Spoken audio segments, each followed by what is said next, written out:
Okay, you guys wanted a follow-up video? Here's your follow-up video. 2005 Silverado that I did the other day, the one with the Misfire. Alright, we'll go back out right now, go into engine, data display. I hope I'm right too, by the way, because I haven't watched the data display yet. I realized I should just get this up on the screen for you guys.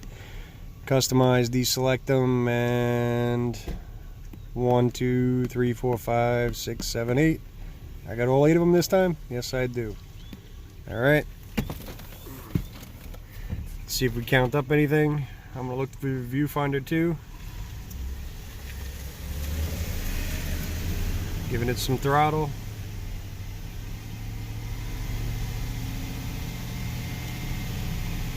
Cylinder 1. Couple little counts. 2, 4, not 23, 28 like we had on the before. Again, this is just after the repair here, so I wouldn't be surprised if we're still cleaning up those plugs a little bit. But that's already looking like a fix. Let's go back there and look at that O2 data. And let's see, fuel trim.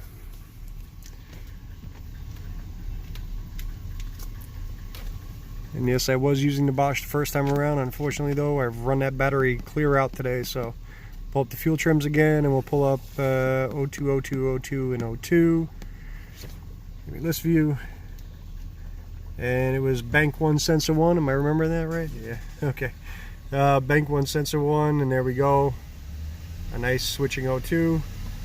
Let's look at that fuel trim on bank 1. It's looking great. -4, still trimming down a little bit there. That thing's gonna even out to almost 0. So beautiful fuel trims. Let's see, did it start learning at the higher RPM yet? It's still adjusting a little bit, but it's gonna do well. But we are good to go. No more misfires, and everything is good. So there's the follow-up you guys wanted. We don't have the okay yet to do the test on the PO455, but we might have that, and hopefully today. Talk to you soon.